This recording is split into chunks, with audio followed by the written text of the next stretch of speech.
Hello, and welcome to Introducing Me. I'm your host, Sarah. I started this podcast to get to know other people and lifestyles while discovering more about myself.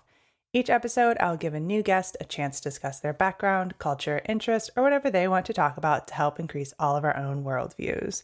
Today, I would like to introduce you to Ariana Tenine.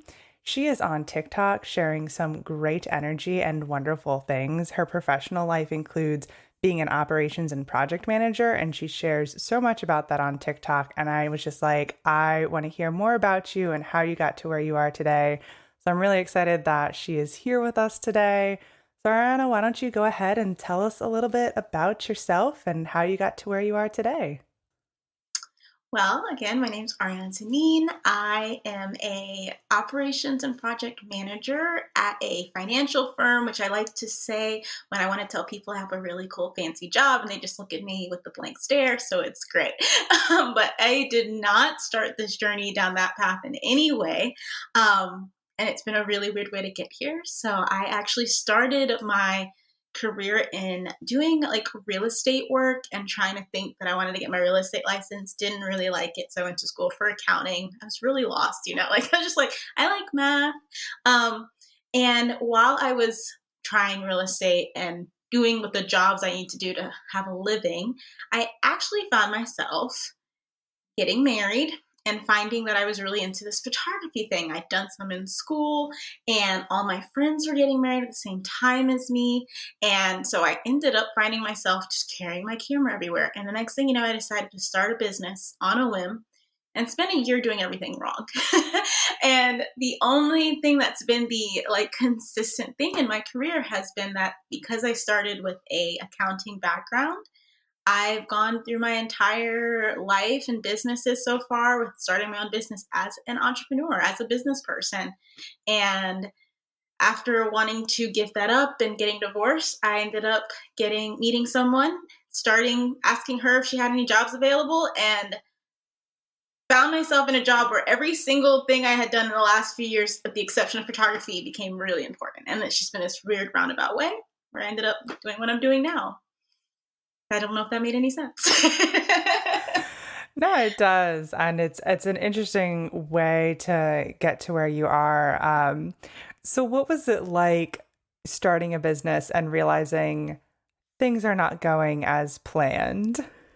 So I started, photography has the least barrier of entry ever. There are two things you need to be a photographer: a camera and your mom to say, "Good job, you're doing great, honey." And you're a photographer at the end, and maybe a client. So, and that's just how it is. And so you have to learn very early on how to differentiate yourself. And it's easier said than done. It's not as easy as you would think. And so I remember when I first started, I just did what everyone else was doing. And I don't know, I stumbled on a couple of people, and after a few months, I started realizing that if I wanted to do anything in this business, I needed to start thinking like a business. I need to start from scratch. And so I ended up, just changing my trajectory. I started blogging a ton on my, business website. And all of a sudden, people started booking me for me. They started hiring me for me. And that was my first experience in realizing how important branding, marketing, and business was to a business. It didn't matter how creative. It really came down to, it was still a business. It's not about the art. It was really about managing your money, managing your clients, managing their expectations. And that's probably been the most consistent theme in my entire life career. And so what was it like, kind of then starting to get people to hire you for you? That's a vibe. I remember the weirdest moment to this day. I remember we were just sitting talking. It was this consultation. And she just stopped and she was like, "By the way, how is your dog?" And I was like, "How do you know about my dog?" She's like, "I saw it on your Instagram." And I was like, "Oh, wow, this is weird. You actually know me. And you don't realize that that's what you're doing when you're trying to put this Insta feed out." And this was this is before Instagram needed to be super curated and super pretty. It was just before that time. And so it was just I posted about my dog or I posted about my book, and it made a connection. But I really learned the value of authenticity before authenticity became inauthentic. Like it got Instagram now is very inauthentic in a lot of ways, but back then, like you just had to be yourself, and that was really what differentiated my small business. And I did it for 8 years, but I don't think it would have been as successful if I wasn't really, really good at being me. And I learned that super early on, and it just changed the whole trajectory of what I was doing. And so since now, Instagram can be inauthentic, do you find that you're still able to be authentic to yourself? Now that TikTok exists, yes.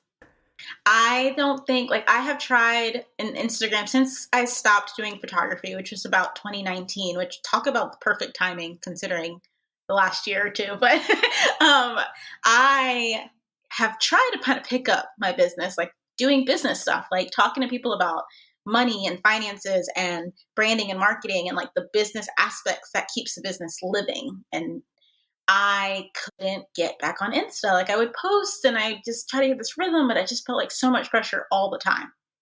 And then like with TikTok, I probably like just, lurked on it for a long time. But when I first posted in January, I was completely surprised at how it blew up. And I felt this like, I was like, the moment I realized I could post without having to put makeup on, I was like, done. Like, we're going to do this now. I can handle this. I don't have to get pretty for this. This is great. And what is it like with TikTok, having your TikToks blow up and continue to be just producing content and holding an audience? I think that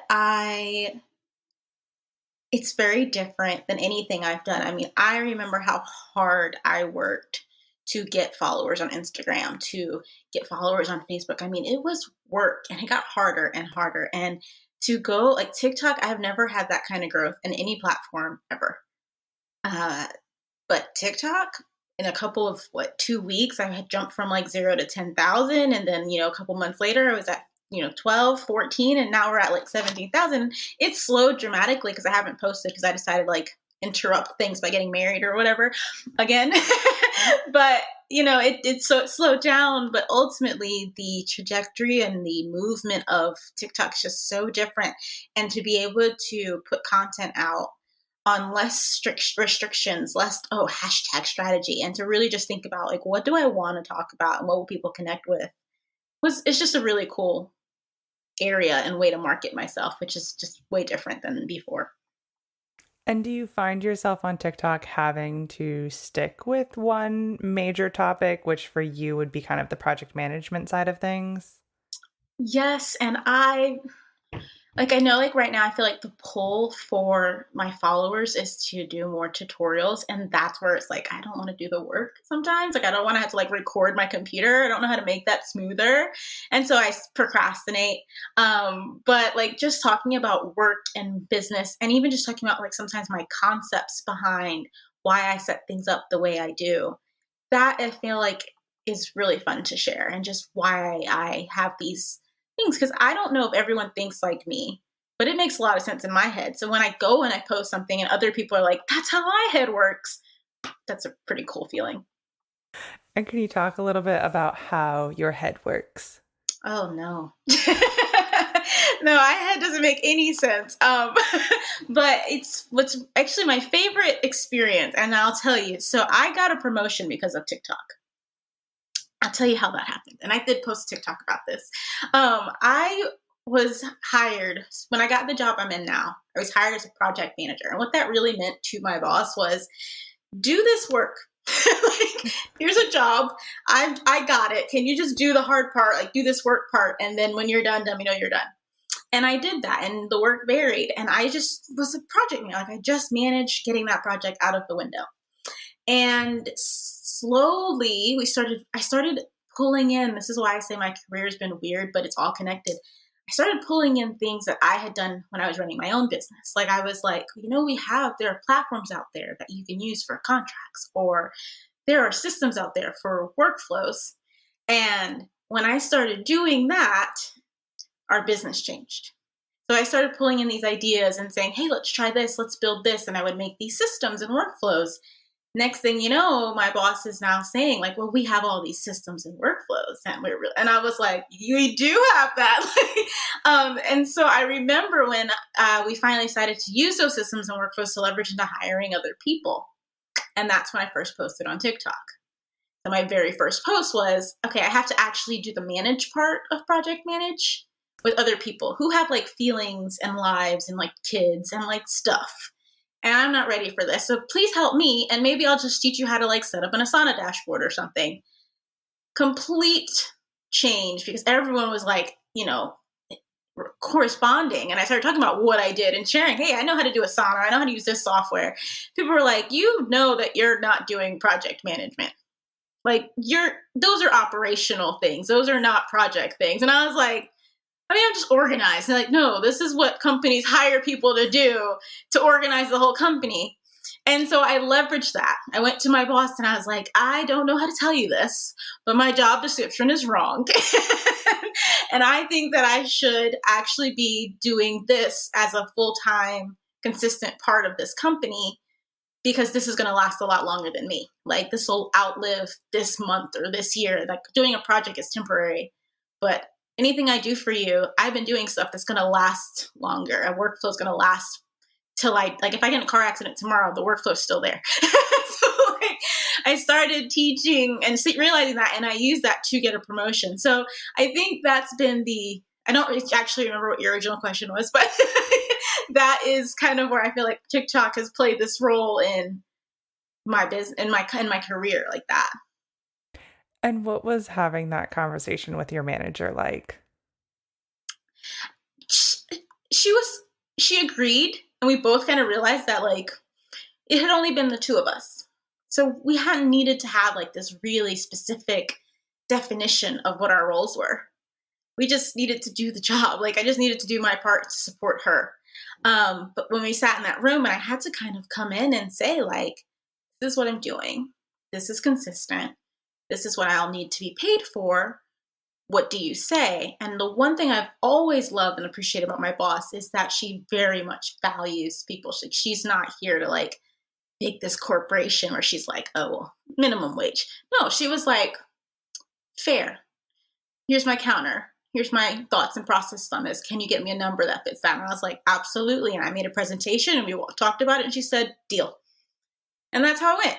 Like that was that conversation. And so it was a very respectful situation I was in, which is, I always feel is why I stay, why I love my job and continue to work for her.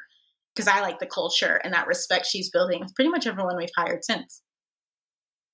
And what would you recommend for other people to find like a good culture? What should people be looking for? They really need to look, you don't want someone who uses the whole, like, you've seen it on TikTok, like, oh, we're a family. Like, we're not a family. We're a business. And I'm going to respect you as a person. And my goal is to empower and uplift. And when people are really genuinely doing things that empower and uplift the team, then you're in the right place.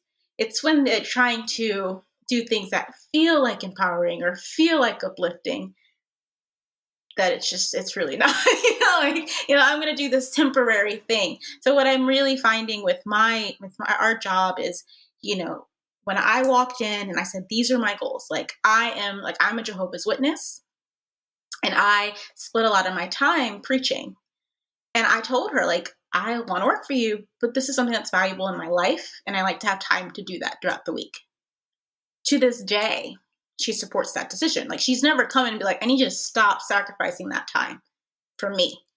And I think that's the thing. And you're looking for that level of consistency. If there's something that is valued to you, and same goes for if you're a mom, if you're a woman, if you're getting married, if you're anybody who has these values and goals and things that they have in life, they want that balance and they're willing to support that. And then they're not trying to make you give it up. Then you're in the right place. That makes a lot of sense. Would you be willing to talk a little bit about what it's like to be a Jehovah's Witness? Sure. I was raised as a Jehovah's Witness. I've done it, I've been here my whole life. My family are Jehovah's Witnesses. Our faith is my husband, my new husband is a Jehovah's Witness, and our faith is a big part of our day-to-day life.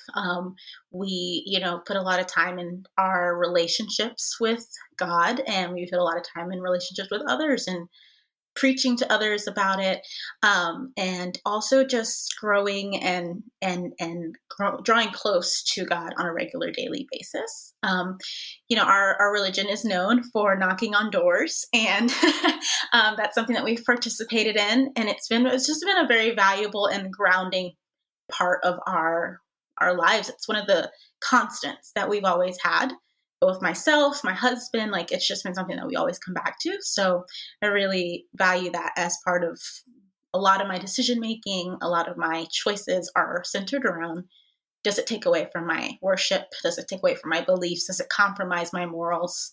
And am I doing, being the best version of myself that I want to be? Yeah, that sounds nice.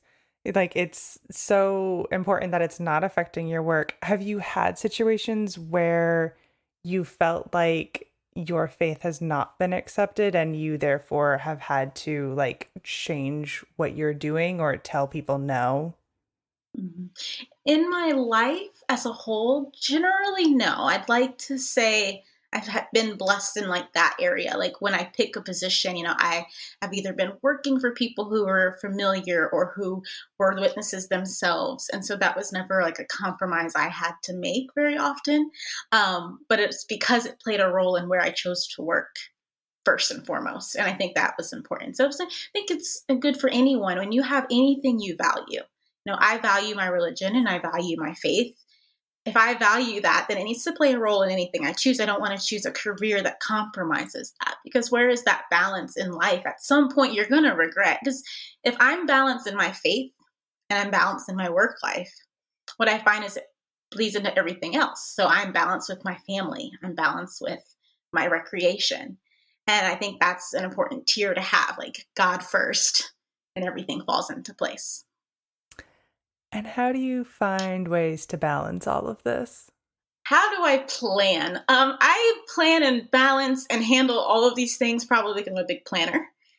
I have planners, probably too many, and I use my softwares. Like I'm all about that.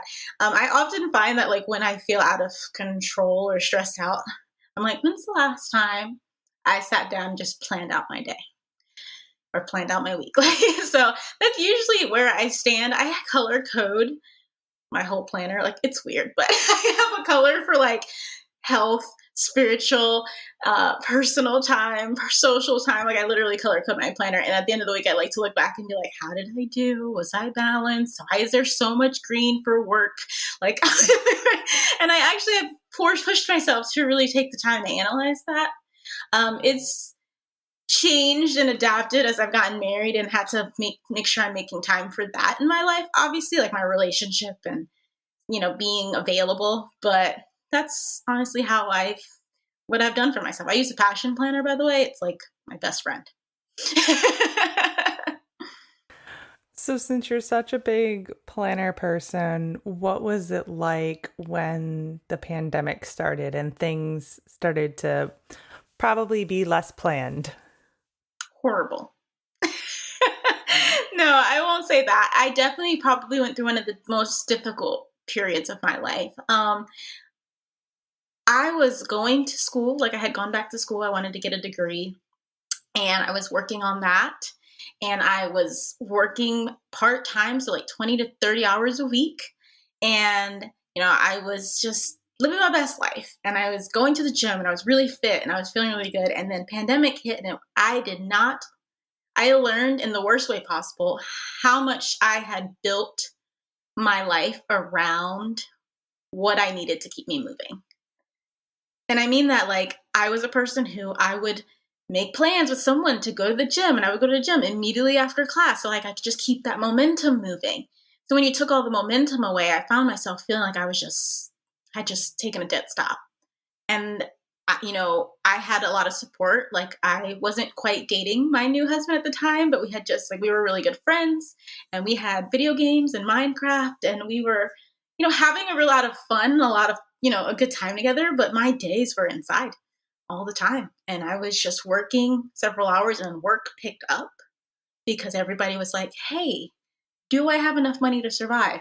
And that was a really important question. And so we were working a lot more to make sure they were good and help them get these, like when PPP loans were coming out. And it really just changed.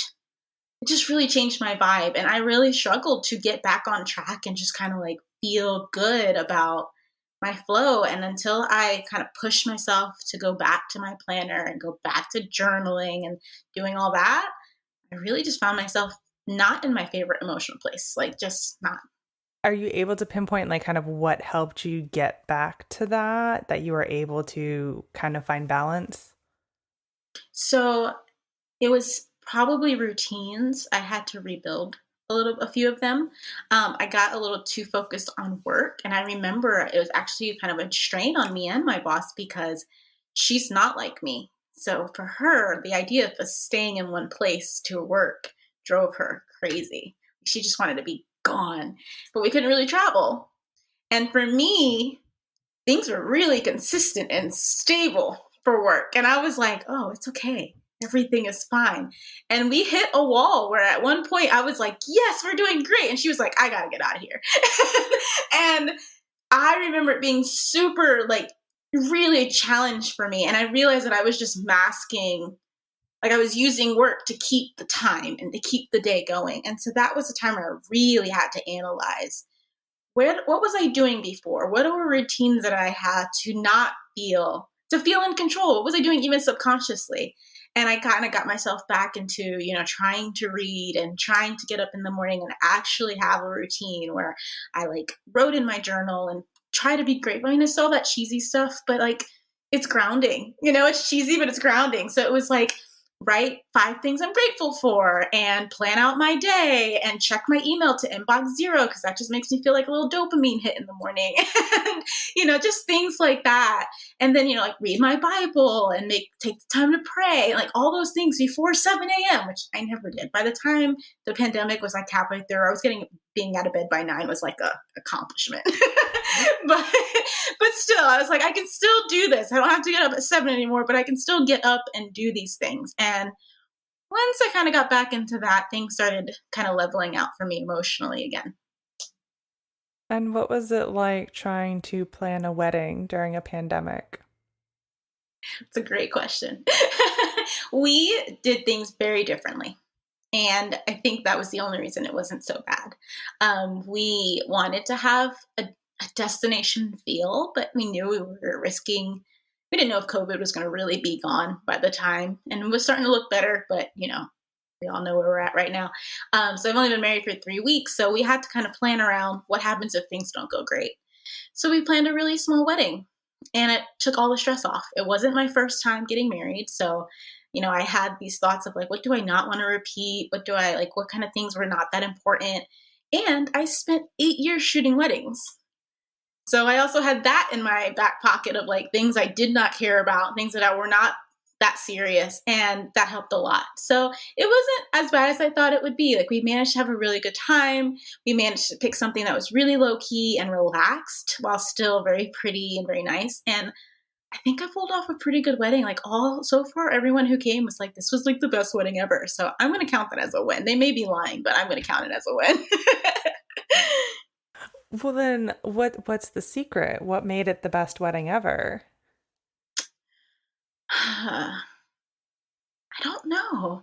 I think my biggest goal, and I encourage this for everyone, sometimes you get a little self-focused because it's our wedding. And if it's your first time getting married, or if it's like, you've been dreaming about this day since you were 3, like no judgment, I get it. But the thing is you tend to start focusing on what you want. And I remember when I was planning this, I was like, I want to appreciate my family and I want to appreciate my friends. Like I really want them to have fun with us and I want to spend quality time with them. Like that was like my theme. So we booked like a big Airbnb type wedding venue, had 4 different buildings, and we put like 20 people on site in all these different buildings. And then there just happened to be a barn there. And it was called Laurel Falls, just a casual shout out. Laurel Falls in like Fairview, North Carolina. But it was beautiful. We could walk to each other's places. We had mountain views and nobody had a rush. Like we were set up for the wedding the day before and we didn't have to touch anything. And my mom and my best friend got to like sleep in and then have coffee and watch the sun come up and like just do like really relaxing mountain wedding things that weren't like, okay, get up, we got to get dressed. We got to be done by 3:00. Like at 3:20, you need to have your dress zipped up. Like we didn't have any of that. And I think taking away that like rush really allowed everyone to feel relaxed and have a good time and to just stay up late and know they didn't have to drive somewhere tonight. They didn't have to drive home. They could just stay up late and have a little bourbon and just have a good time. And I think that was what made all the difference. Everyone was there to vacation and relax, and so did I. Good. That's great. So what has it been like for 3 weeks, being married and having to change routines and make time for your relationship? Oh, it's been surprisingly good. Too good. It's making me super nervous. Like, no, we are both finding we worked really hard, and I actually think COVID played a good part in our relationship because we didn't have like a ton of like going out on dates because we were dating pretty much during all of COVID, but our friendship lasted longer than that. So we'd had history and we'd gone out and gone to the mountains and gone hiking and done a lot of fun things. But now that we're married, this last year really has allowed us to just enjoy normal time together.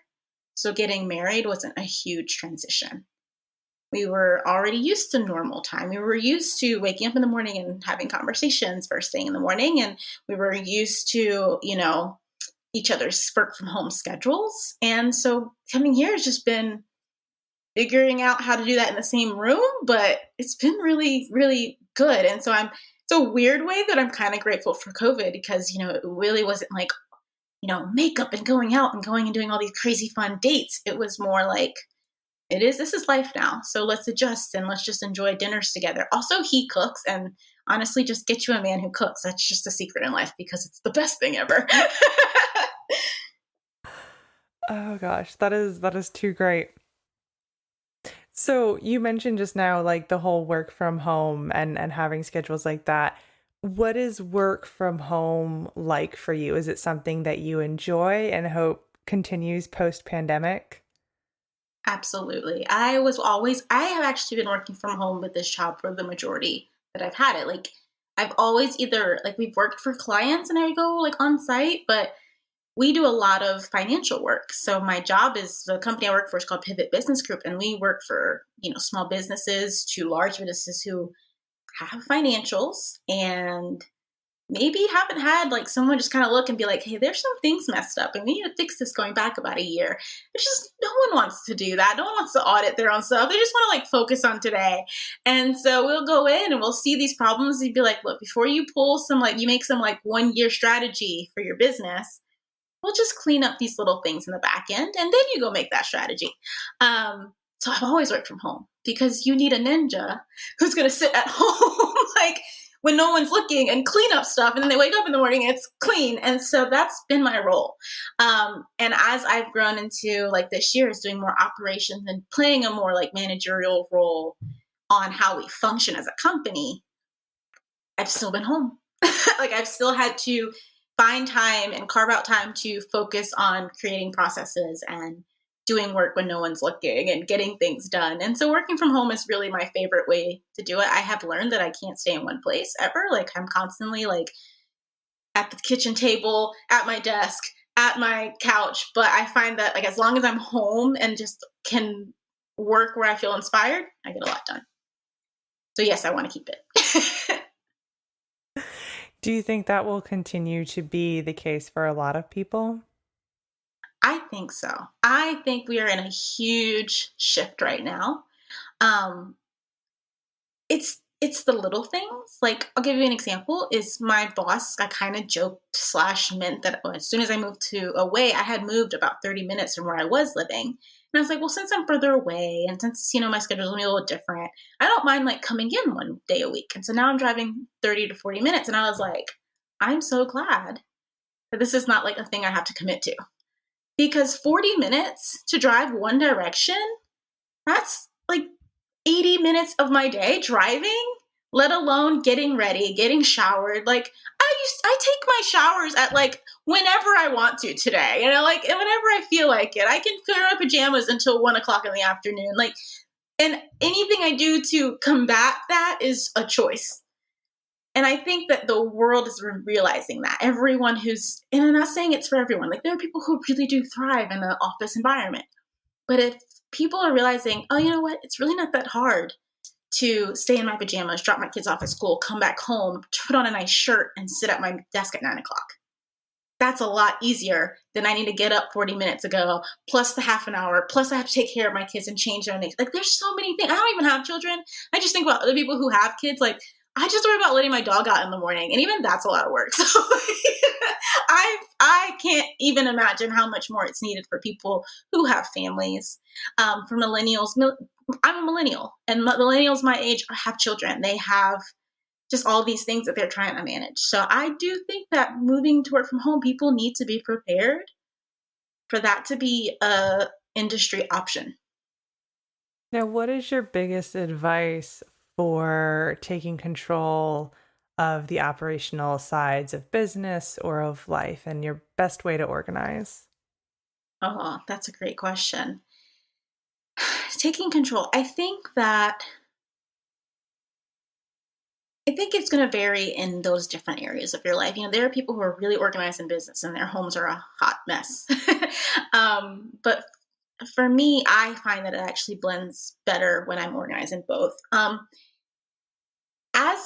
When it comes to businesses, any business, you have to build for the long term. And a lot of people get just really caught up in the product and the service. And it's not to say that that's not very important, obviously. However, it's a very temporary thing when you look at the grand scheme. Like, if you don't have any money and you run out of money, you can't make your product. If you don't have any marketing and no one sees what you're making, you can't make your product. So there's just certain foundations. And for me, I'm starting to realize how important processes are in that workflow, that whole picture. Because if you don't have a system for how to get from process, like how to get a lead into a sale, into a, money, then you don't have a business. And what happens when you are no longer running that business? What happens when you can't work? Or if a pandemic comes through and changes the trajectory of everything in your life? Like, what happens? Well, systems and workflows are what you fall back on. I've had conversations with big corporations and they're making good money and they're doing great, but their project manager just quit. And they were the one that knew where everything was. And I'm like, did you have it written down? Did you have like a system that has the steps that you could reassign to somebody? No. So that person has just too much power. It's just too much power to give it to one person. And no one should have it. I mean, with great power comes great responsibility. Spider-Man taught us that, and we need to remember that. So do you think you will ever go back full-time working for yourself with your own business? The only element of my own business that I do not want back is the hustle. And what I mean by that is I did photography. Anyone can get into photography. So there was always competition. And regardless of what you do, like, I was never like, oh, I'm competing. And I had a lot of amazing photographer friends. And so we supported each other. But you have to be posting all the time. You have to be promoting your work all the time. And you are directly responsible for whether or not this wedding you photographed becomes a marketing ploy, becomes an actual sale or a referral. You have to make sure you are just hilarious enough on the wedding day for her bridesmaids to remember you for their wedding 6 to 12 months later. And you have to make sure you're just as organized enough for the mom to remember you, to tell her, like, it's just, you're always hustling and the responsibility is on you.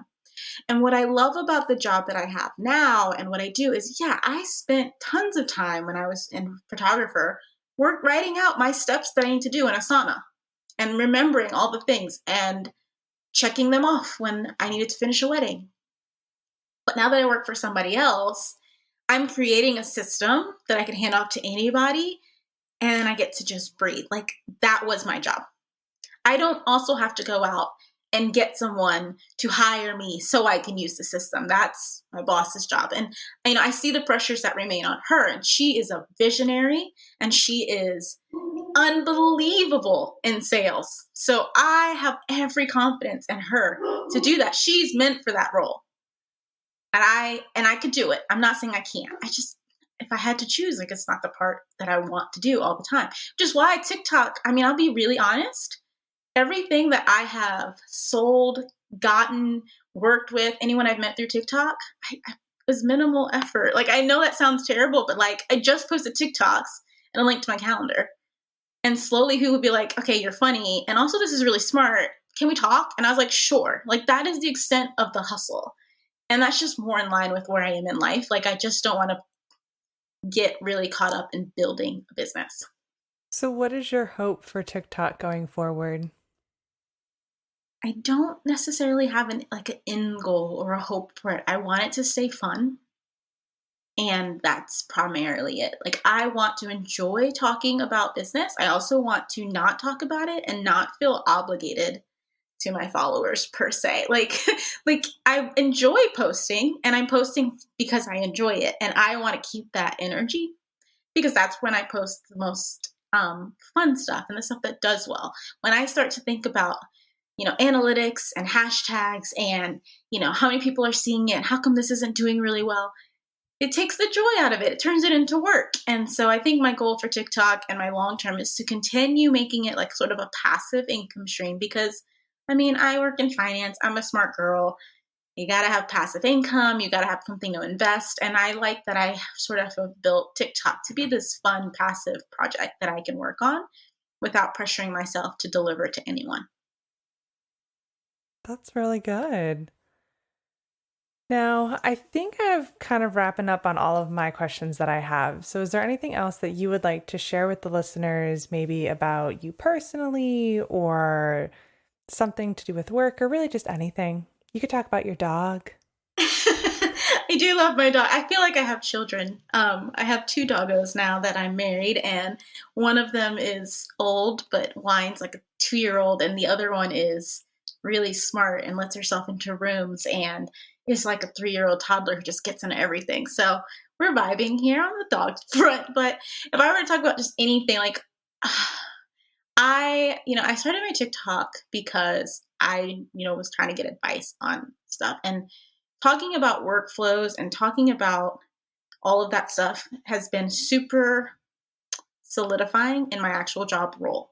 And even from like just not just getting like the promotion, but just having the confidence in my job to say, like, I'm really good at this and I get to set some rules here because I was the second person to work here ever and you're new and I want to build this system for you. And not that I'm saying that to anybody, but like just owning like my space and my place in my business and allowing myself to say, like, you're good at this has been really empowering for myself. I work in a business with all women. I work for a really, really smart boss. Like, she's just really fun and really brilliant. And I work in finance and accounting. Like, that could be so boring. And I have fun every day. And so I think that, I encourage everyone to, if you're running a business, it shouldn't be exhausting. It's going to be exhausting, but it shouldn't be just draining. And sometimes, people don't realize this, but like, it's probably your systems. The reason you're exhausted and running your own little small business is because you have to keep remembering every single thing you do every single time.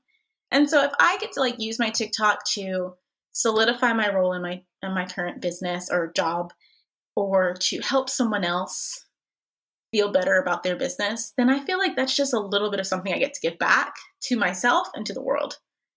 And combine that with my other altruistic things, my faith and my marriage and all that other stuff, combine it all together. And I just feel like I get to have this very valuable place in life that can ebb and flow with wherever I grow as a person. So just encourage anyone to take the time and, don't let your own negative thoughts or fears hold you back. Like, just take charge of what you love to do and freaking make a workflow. I don't know how those 2 things are related, but just make a workflow. Like, workflow your life. You won't be mad about it. Do you think that working in an all-woman business helps with the fun and the creativity and the enjoyment you get out of your job? Yes and no. I mean, anytime you work in just an industry where, like, I mean, we all have feelings and emotions, and you feel that in any industry. But when you work in all women, you recognize that you're all women when you are in a field filled with more men. I mean, we work for corporations. Corporations are typically have male CEOs. And so we recently got certified as a company on this training software and this training program. And we walked into this room and it was filled with men, just men. And they were all the people that we just walked in, these 5 women, like, well, we're here and we're just going to take over and we're just going to be cool now. And that is a really, really good feeling.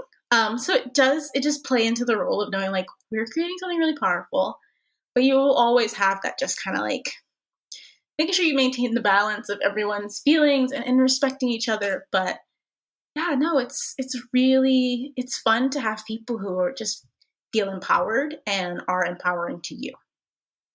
Awesome. Now, at the end of every episode, I do ask a random question. Oh boy.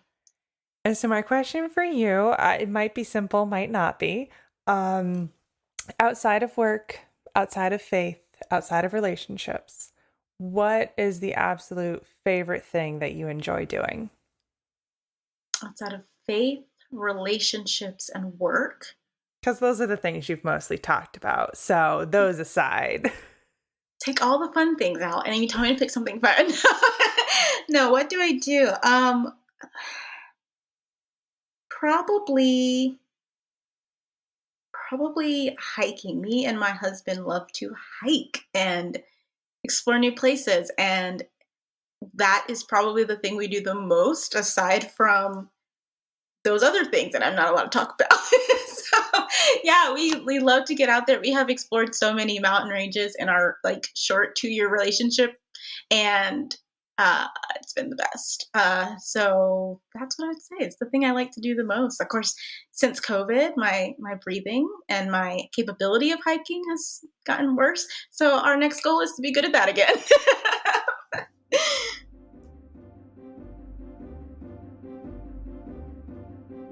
All right, that brings this episode to a close. For more information about all of the great things that Ariana is doing and all of her social medias that we've been talking about, that information will be in the description. So her Instagram, her TikTok, of course, and her direct website. So feel free to go follow her on those pages and see what she's up to. And of course, if you would like to connect with the podcast, our website is in the description, which brings you to all of our social media, Instagram, Facebook, and LinkedIn.